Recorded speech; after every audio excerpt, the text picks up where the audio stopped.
Hello and welcome to week 4 of Introduction to Early Childhood Education.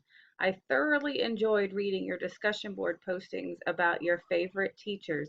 Some of them made me laugh out loud, and many of them just gave me goosebumps because the types of teachers that you had are the type of teachers that we want to be.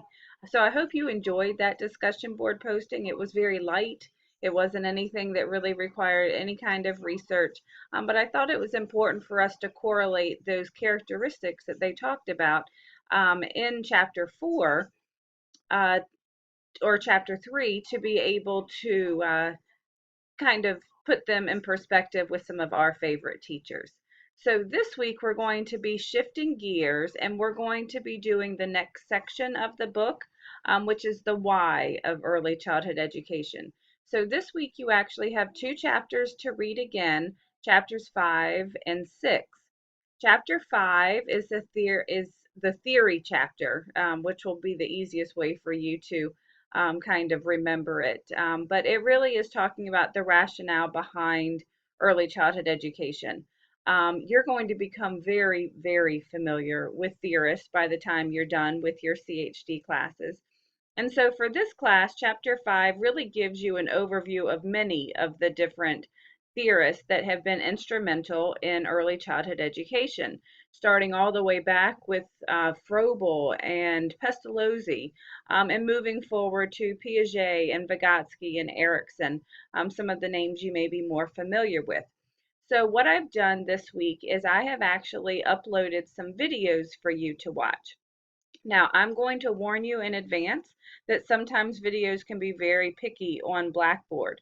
So I want to show you what it is supposed to look like when you open them up. So when we go to this week's course content, you're going to find what you're talking about, your assignments. Here are all of the PowerPoints for the chapters that you're going to be going over this week. And then when you click on the developmental theories videos, hopefully what you're going to see are 3 different videos. The first video talks about the early theorists. The second video talks about the more recent theorist, and the last video talks about Maria Montessori, who is extremely instrumental in early childhood education, but hasn't been mentioned in these other videos. So when you go to this, hopefully you're going to see a screen that looks like this. And so this is the first video, this is the second video, and this is the Maria Montessori video. Now, it is very likely that when you open it up that you're not going to see these. So there's a couple of things you can do. Um, on your screen, you're not going to be able to see it on mine, but up here in the toolbar, there may be a shield if you're using Chrome, and you can actually click on that to where it says load unsafe scripts. And if you click on that, it should make the videos available. If you're an Internet Explorer, it will be over in the left-hand side of the toolbar up at the top, where you can actually click and again load unsafe scripts. Now, if they do not work, please let me know. The way that I normally upload them when I went to do that for this week's content, it told me that something had changed. So I have put in a request to the Blackboard administrator to be able to help me with that, but hopefully this is what you're going to be able to see. I thought that because it's such a heavy chapter, that it might be easier for you to actually look at the videos instead of feeling like you have to be bogged down in the information in the chapter. What I will tell you is pages 110 through 113 in chapter 5 are going to be really great resources for you simply because they kind of give you a snapshot of the different theorists. So you might want to kind of bookmark those pages to be able to go back to them. Now, the other thing in chapter 5 that they talk about are the different types of programs that you might see. And so hopefully you will find that interesting. You're probably going to see some programs that you've never heard of before, like HighScope and Waldorf. But you're going to find that they build off of a theorist. Each one's a little bit different. So it just kind of gives you a little bit of an insight into what is out there that you may not have been familiar with. The other chapter that you're going to read this week is chapter 6, which is about goals, evaluations, and standards. Really kind of looking at what we do in early childhood education. So in Blackboard for this week, I have also put a couple of different resources for you that you need to become familiar with. One of them is going to be the milestones of early childhood education, and the other one is the foundation blocks, which is used for 4-year-olds in the state of Virginia. So when you go into your content for this week, um, you're going to see that I have given you the PDF versions of the milestones and the foundation blocks. All I really want you to do is just kind of become familiar with how they're set up. You're going to be using the milestones a lot for the second half of this course, so it would behoove you to just kind of look at it and see how it's set up. It's set up by ages, and you're going to see different domains and how children at different levels, at different ages, should be progressing. So I wanted to give you access to those for this week just so you could become familiar with them. So chapter 5, again, is all about the theorist and the different types of programs. Chapter 6 is going to be about standards, assessment, evaluation in early childhood.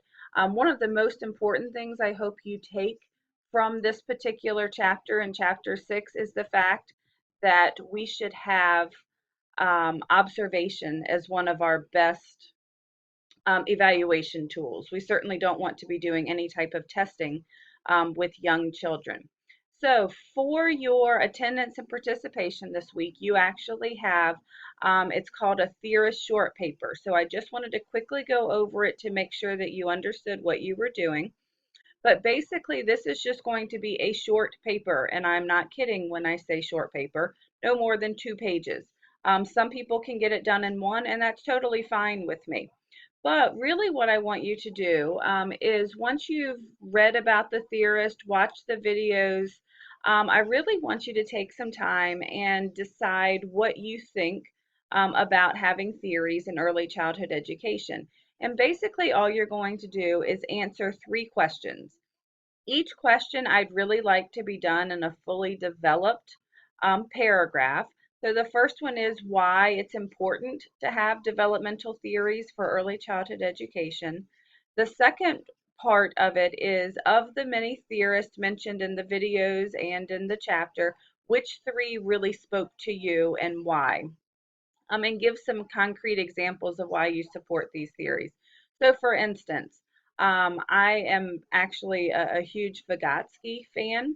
And so, if I was going to list him as one of the theorists that really spoke to me, I could say that the reason that I really believe in his theory is because I've seen how scaffolding can work with children. And I might be able to give a concrete example of a time where even I, as a child, was working on something, and I had a teacher who allowed me to be able to work at my own pace as well as provide that help that I needed. And then finally, the last part of it, I want you to tell me how you're going to make sure that that theory, your own personal theory, how that's going to be recognizable in the classroom.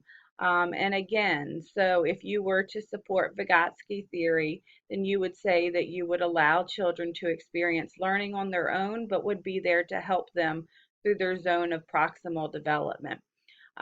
So what you're probably going to find when you go through the different theorists is that you agree with part of one and part of another, and there's probably not going to be many that you 100% agree with, and that's totally fine.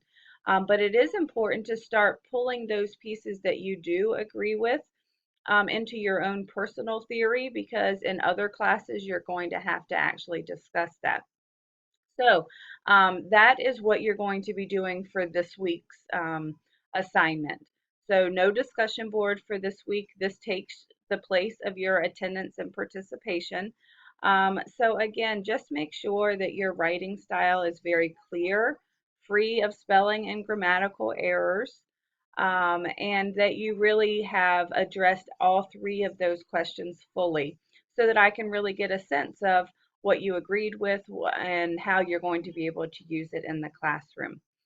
So that really is all you're going to be doing for this week, looking at the section about the why of early childhood education.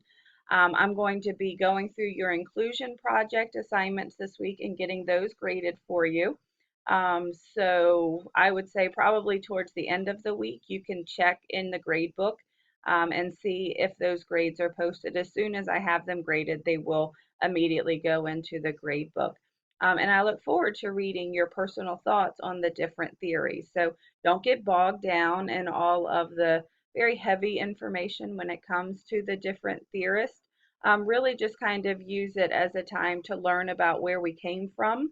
It's really kind of interesting to see that some of the very early theorists actually had a really good sense of how children develop. But it's also interesting to see how different theorists have taken bits and pieces and then made their own theory based on what they believed from what they have experienced and what they had seen.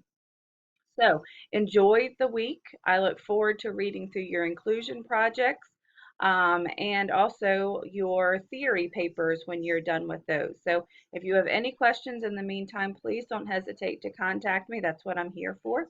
And I hope you have a great week.